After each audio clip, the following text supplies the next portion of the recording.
दोस्तों Adobe Illustrator के अंदर हमारे पास लेयर्स की एक ऑप्शन मौजूद है। और लेयर्स क्या होती हैं, सबसे पहले इसको देख लेते हैं और फिर उसके बाद में आपको जो है वो लेयर्स इलस्ट्रेटर में जो है वो एक्सप्लोर भी करवाता हूँ।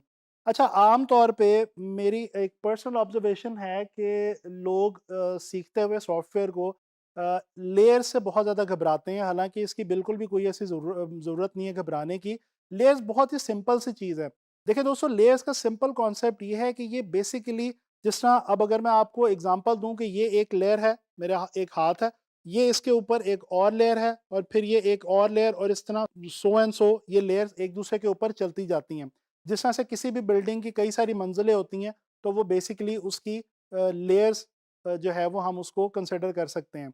तो हम जब आर्ट वर्क क्रिएट करते हैं तो हम उसको लेयर वाइज भी रख सकते हैं और लेयर्स में भी उसको बना सकते हैं। अच्छा, इलस्ट्रेटर और फोटोशॉप में दोनों में लेयर्स मौजूद हैं, लेकिन मैं आपको थोड़ा सा डिफरेंस समझाता जाऊं। फोटोशॉप जो है, जो आगे चल के हम देखेंगे, लर्न करेंगे, वो उसके अंदर हम देखेंगे कि वहाँ पे लेयर्स को साथ साथ मैनेज करना और लेयर्स के अंदर काम करना, लेयर्स के थ्रू काम करना हमारे लिए लाजिम है, मैंडेटरी है। उसमें उसके बगैर हमारा गुजारा ही नहीं है, क्योंकि फोटोशॉप का जो वर्क फ्लो है वो बेसिकली बेस्ड ही लेयर्स के ऊपर है।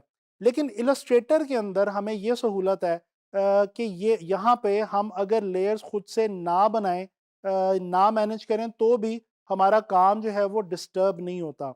तो चलें अब ये चीज़ें सारी जो हैं वो चल के इलस्ट्रेटर की तरफ देखते हैं और एक्सप्लोर करते हैं। इलस्ट्रेटर में हम लेयर्स को जो है वो लेयर्स पैनल को देखते हैं और एक्सप्लोर करते हैं। अच्छा दोस्तों, इलस्ट्रेटर के अंदर लेयर्स हम दो जगहों से हासिल कर सकते हैं। एक तो ये जो हमारे पास राइट पे मेन्यू आ रहा है, इसमें यहाँ पे नीचे करके ये लेयर्स की एक ऑप्शन अवेलेबल है। इसको जैसे ही मैं क्लिक करता हूँ तो ये आप देख सकते हैं कि लेयर्स का जो एक पैनल है ये मेरे सामने यहाँ पे ओपन हो गया। ठीक है जी। अच्छा, इसी तरह से यहाँ पे विंडो में अगर हम आए, यहाँ पे लेयर्स मौजूद हैं और इसकी शॉर्ट की जो है वो F7 है। और क्योंकि मैंने यहाँ से ये लेयर पैनल ऑलरेडी जो है वो ओपन कर रखा है, इसलिए यहाँ पे ये क्लिक भी आपको लगा हुआ इसके ऊपर नजर आ रहा है। तो आप यहाँ से भी विंडो पैनल में से भी जाके ले सकते हैं और यहाँ से इन मेन्यूज में से भी अपनी जो लेयर है इसको ऑप्ट कर सकते हैं। अच्छा, जैसे कि मैंने आपको बताया, देखें, मैं काम करता हूँ कि मैं इलस्ट्रेटर के अंदर यहाँ पे जनाबी अली मैं कुछ शेप्स, दो तीन डिफरेंट शेप्स जो हैं वो मैं लेता हूँ। अच्छा, यहाँ पे आपने गौर करना है कि देखिए, मैं नई लेयर कोई नहीं मैंने अभी तक ली। मेरे पास एक लेयर ऑलरेडी यहाँ पे अवेलेबल थी, ठीक है, और मैंने कोई न्यू लेयर नहीं ली और मैं काम करता जा रहा हूँ। ठीक है जी। और मैं अभी एक और शेप यहाँ पे ले लेता हूँ, फॉर एग्जांपल दिस। ठीक है जी। और इसका कलर जो है वो मैं कोई सा चेंज कर लेता हूँ। अच्छा, अब ये देखें, एक इंटरेस्टिंग बात, जैसे मैं पहले भी आपको अभी बता चुका हूँ कि इलस्ट्रेटर के अंदर क्या होता है कि यहाँ पे अगर आप न्यू लेयर ना भी लें हर एक नए ऑब्जेक्ट के लिए या नए किसी भी काम के लिए, तो क्या होता है कि आपकी फिर भी हर ऑब्जेक्ट सेपरेटली आपके रीच में होती है या आपके एक्सेस में होती है। अब ये देखें कि यहाँ पे फॉर एग्जांपल मैंने एक ही लेयर के अंदर तीन ऑब्जेक्ट्स जो हैं वो क्रिएट किए। एक स्क्वायर लिया, एक सर्कल लिया और एक यहाँ से ये हेक्सागोन लिया पॉलीगॉन टूल से। अच्छा, ये तीनों मैं अगर अलग अलग जाके इनको पकड़ूं तो ये देखें मैं इनको सेलेक्ट कर सकता हूँ। अच्छा, लिहाजा ये पता चला कि इलस्ट्रेटर में लाजमी नहीं है लेयर में काम करना, लेकिन यस, कई सिचुएशंस के अंदर आपको लेयर पैनल जो है ये काफ़ी ज़्यादा हेल्प कर सकता है और आपको आसानी हो सकती है। मिसाल के तौर पे आप कोई ज़रा डिटेल्ड आर्ट वर्क क्रिएट कर रहे हैं और उसमें आप चीज़ों को थोड़ा सा सेपरेट रखना चाहते हैं और आप चाहते हैं कि आपकी चीज़ें डिफरेंट लेयर्स में रहें और स्टेप बाय स्टेप आप उसको परफॉर्म करें अपने आर्ट वर्क को, तो डेफिनेटली आप लेयर्स में आके काम कर सकते हैं और ये आपको बिल्कुल फ़ायदा देगा। अच्छा, यहाँ पे ये देखें, मैं आपको थोड़ा सा एक्सप्लेन करता चलूँ इस वाले पैनल को। ये देखें, मैंने अभी ये तीन चीज़ें बनाई और आपने नोट किया कि यहाँ पे लिखा हुआ है जी लेयर 1। इस पे मैं अगर डबल क्लिक करूँ तो मैं इस लेयर का नाम जो है वो चेंज कर सकता हूँ। फॉर एग्जांपल मैं इसको लिख देता हूँ जी शेप्स। अच्छा, अब यहाँ पे ये हर शेप का, जो भी मैंने शेप टूल में से शेप लिया उसका नाम यहाँ पे लिखा हुआ आ रहा है, इवन के उसकी ये शक्ल भी यहाँ पे बनी हुई हमारे पास आ रही है। अच्छा, अगर हम इस लेयर को सिलेक्ट करते हैं तो यहाँ पे देखें नीचे हमारे पास एक और बटन आ रहा है क्रिएट न्यू लेयर का। ठीक है जी। यानी कि हम एक नई लेयर बना के उसके ऊपर मज़ीद कई चीज़ें जो हैं वो भी हम बना सकते हैं। इसके बाद यहाँ पे हमारे पास क्रिएट न्यू सब लेयर की ऑप्शन आ रही है। अच्छा, बेसिकली अभी जब ये देखें मैंने एक लेयर के अंदर रहते हुए 3 ऑब्जेक्ट्स बनाए, 3 सेपरेट ऑब्जेक्ट्स। तो बेसिकली इलस्ट्रेटर ने किया क्या कि इलस्ट्रेटर ने उस एक लेयर के अंदर ही 3 सब लेयर्स खुद से बना दी हैं मेरी आसानी के लिए। और अब अगर इनको जाके मैं यहाँ से ये जो आई वाला बटन एक आपको नज़र आ रहा है, इसको ऑफ करूँ तो ये देखें मैं इन तीनों को सेपरेटली भी डील कर सकता हूँ, क्योंकि ये तीनों 3 डिफरेंट सब लेयर्स हैं, यानी एक लेयर के अंदर मज़ीद लेयर्स बन गई हैं। ठीक है जी। और इसके अलावा अगर मैं इनको ऐसे सिर्फ सिंपली यहाँ से ड्रैग करूँ तो मैं इनको ओवरऑल भी सेलेक्ट कर सकता हूँ। ठीक है जी। तो ये मेरे पास सहूलत यहाँ पे अवेलेबल है। अच्छा, मैं चाहता हूँ कि मैं जी ये फॉर एग्जांपल हम कहते हैं जी कि ये हमारा एक थोड़ा-सा आर्ट वर्क, या चलें अभी ये ख़ैर हमने कुछ बनाया तो नहीं है, लेकिन चलें हम इसको जो भी हमने 3 शेप्स बनाई हैं इनको हम यहीं पे स्टॉप करके हम नई लेयर के अंदर कुछ नई जो शेप्स हैं वो क्रिएट करना चाहते हैं। तो हम फॉर एग्जांपल यहाँ से आके एक सर्कल जो है वो और ले लेते हैं। अब ये आप नोट करें कि ये वाला सर्कल मेरा इस नई वाली लेयर के अंदर गया जिसका नाम है लेयर 2। इसको मैं नाम दे देता हूँ जी शेप्स 2 का। अच्छा, एक चीज़ मैं आपको यहाँ पे बताता चलूँ, लोग एक चीज़ से बहुत घबराते हैं और वो है कि जी लेयर्स का नाम रीनेम करना। दोस्तों, लेयर्स को रीनेम करने से फ़ायदा हमारा ही होता है और हमें डिस्टिंग्विश करने में आसानी होती है। हमें ये देखने में आसानी होती है कि हमने कौन-सी लेयर के अंदर क्या चीज़ बना के जो है वो रखी थी, और कोशिश करें कि जब नई लेयर्स लें तो उनको रीनेम खुद से कर लें।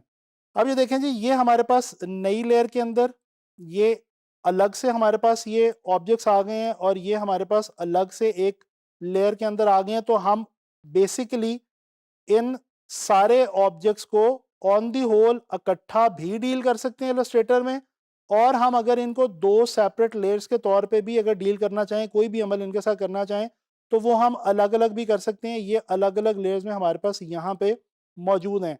ये आप देख सकते हैं कि ये यानी यहाँ से आके अगर मैं ऑफ करूँ तो ये देखें इस लेयर में जो मेरी 2 शेप्स हैं ये ऑफ हो गई हैं।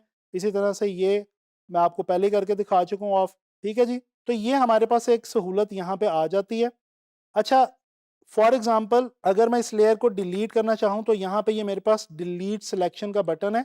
मैं इसको डिलीट करूँगा तो ये मेरे से पूछेगा कि do you want to delete this layer?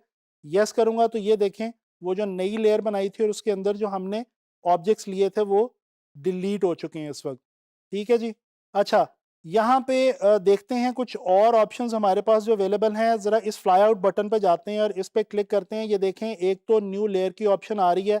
इस वाली ऑप्शन में क्या है हमारे पास, इसको भी देख लेते हैं दोस्तों। यहाँ से एक तो वही हम रीनेम कर सकते हैं जो कि हमने यहाँ से भी कर लिया था।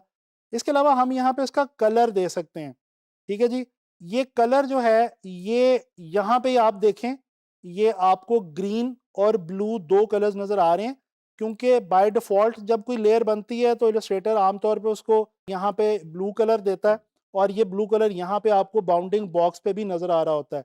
लेकिन अगर इस वाली जगह पे यहाँ पे अब अगर मैं ये देखें इस नई लेयर में जिसका कलर मैंने ग्रीन दिया था, इसको अगर मैं एक शेप इसके अंदर क्रिएट करके उसको पकड़ता हूँ, होल्ड करता हूँ, सेलेक्ट करता हूँ तो ये देखें इसका जो बाउंडिंग बॉक्स है वो ब्लू नहीं आ रहा, वो ग्रीन आ रहा है। तो मैं डिस्टिंग्विश कर सकता हूँ कि अच्छा ये मेरी दूसरी लेयर का ऑब्जेक्ट है और ये वाला जो है ये मेरी पहली वाली लेयर का ऑब्जेक्ट है। तो ये हम यहाँ से इसको जो है वो इनके लेयर्स जो हैं वो भी लेयर्स के कलर्स जो हैं वो भी हम डील कर सकते हैं, देख सकते हैं। अच्छा जी, इस फ्लाई आउट बटन के अंदर देख लेते हैं जी हमारे पास कुछ और ऑप्शंस भी हैं। अच्छा, यहाँ पे हमारे पास मेक क्लिपिंग मास्क लिखा हुआ आ रहा है और यहाँ पे भी हमारे पास क्लिपिंग मास्क की ऑप्शन मौजूद है। चलें ज़रा कुछ ऑब्जेक्ट्स जल्दी से लेते हैं और क्लिप मास्क देखते हैं कि यहाँ पे हम अगर क्लिप मास्क लगाएँ तो उसका हमें क्या बेनिफिट होगा, और इसमें बेसिकली हमें ये क्लिपिंग मास्क की जो ऑप्शन है ये क्यों दी गई है। ऑल्ट की मदद से मैं इसको जो है वो डुप्लिकेट कर लेता हूँ और मैं अभी फ़िलहाल इन्हीं शेप्स को जो है वो डुप्लिकेट कर रहा हूँ और इन्हीं को मैं जो है वो दोबारा कोई और कलर जो है वो दे देता हूँ ताकि हमारा टाइम बच जाए। अच्छा जी, अब ये मैंने कुछ शेप जो हैं ये डुप्लिकेट कर ली हैं और इनको मैंने कुछ डिफरेंट जो है वो कलर्स भी दे दिए हैं। इसको मैं थोड़ा-सा अपनी कॉम्पोज़िशन को जो है वो फैला देता हूँ और मैं क्या करता हूँ, मैं अब यहाँ से एक लेता हूँ जी सर्कल लिप्स टूल की मदद से। ठीक है। और अब यहाँ पे आके मैं क्या करता हूँ कि मैं सेलेक्ट करके यहाँ से क्लिप मास्क बनाता हूँ।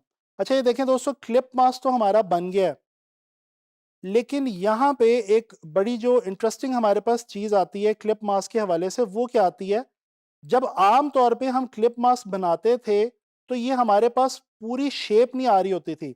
ये आप देखें, अगर मैं इसको स्क्वायर को छोटा करूं तो ये देखें मेरा पूरा स्क्वायर मेरे पास अभी भी मुझे नजर आ रहा है। तो बेसिकली मैंने जो मास्क बनाया ये सर्कल वाला, इसके अंदर रहते हुए मैं इस ऑब्जेक्ट की शेप को इंडिपेंडेंटली भी डील कर सकता हूं इस वक्त। ठीक है जी। ये देखें, इसको अगर मैं छोटा करूं तो ये एक अलग से मेरे पास स्क्वायर अभी भी मौजूद है। तो बेसिकली यहां से आके लेयर से क्लिप मास्क लगाने का फायदा क्या है कि मास्क तो लग जाएगा और वो ऑब्जेक्ट्स मास्क हो जाएंगे हमारे उस बड़े ऑब्जेक्ट में जिसके अंदर हमने उसको मास्क किया है, या उस पाथ के अंदर जिसमें हमने उसको मास्क किया है। लेकिन उनकी जो इंडिपेंडेंट वैल्यू है वो भी अपनी जगह वहीं के वहीं कायम रहेगी, और वो भी जो है वो डिस्टर्ब नहीं होने पाएगी। तो ये एक हमारे पास यहाँ पे जो क्लिपिंग मास्क के हवाले से एक इंटरेस्टिंग ऑप्शन लेयर पैनल के अंदर यहाँ पे हमें दी गई है, अवेलेबल है। ठीक है जी। अच्छा यहाँ पे ये एक सर्च की ऑप्शन आपको नज़र आ रही है, इसमें आप बेसिकली जाके कोई भी चीज़ जो है वो सर्च भी कर सकते हैं। दोस्तों इस लेसन में हम लोगों ने इलस्ट्रेटर में लेयर्स के हवाले से जो है वो डिस्कस किया, और मैंने आपको बताया कि लेयर्स इलस्ट्रेटर में हम किस तरह से इस्तेमाल कर सकते हैं। अच्छा यहाँ पे मैं उम्मीद करता हूँ लेयर्स की तो आपको समझ आ ही गई है। मैं ये भी आपको बताता चलूँ कि ये इलस्ट्रेटर के हवाले से हमारा जो है वो लास्ट लेसन था, और आने वाले लेसन्स में हम इंशाल्लाह ताला किसी और सॉफ्टवेयर के साथ जो है वो मिलेंगे और मज़ीद चीज़ें जो है वो ग्राफिक डिज़ाइन के हवाले से लर्न करेंगे। मैं उम्मीद करता हूँ कि इलस्ट्रेटर के हवाले से हमने जितने भी टूल्स लर्न किए हैं इस कोर्स में, या जो भी हमने चीज़ें सीखी हैं, जितने भी फीचर्स हमने इलस्ट्रेटर के देखे हैं, अब आप लोगों का काम यह है कि आपने उनको प्रैक्टिस करना है। दोस्तों याद रखें, प्रैक्टिस बहुत ज़रूरी है। अगर आप प्रैक्टिस नहीं करेंगे तो अभी आपको समझ तो आ गई है, लेकिन वो चीज़ आपके साथ आगे कैरी ऑन नहीं होगी और आप उसके थ्रू मज़ीद इंटरेस्टिंग आर्ट वर्क्स नहीं बना पाएंगे। तो मेरी आप लोगों से ये रिक्वेस्ट है कि इन तमाम चीज़ों को जो हमने इलस्ट्रेटर में लर्न की हैं, आप लोगों ने प्रैक्टिस करना है, और ज़्यादा से ज़्यादा इलस्ट्रेटर के हवाले से आपने चीज़ें जो है वो सीखनी है। मैं उम्मीद करता हूँ कि इन लेसन्स का आपको फ़ायदा होगा, और आने वाले लेसन्स में भी इंशाल्लाह ताला हम इसी तरह की बहुत इंटरेस्टिंग चीज़ें ग्राफिक डिज़ाइन के हवाले से सीखते रहेंगे। तो इंशाल्लाह ताला मुलाकात होती है नेक्स्ट लेसन में।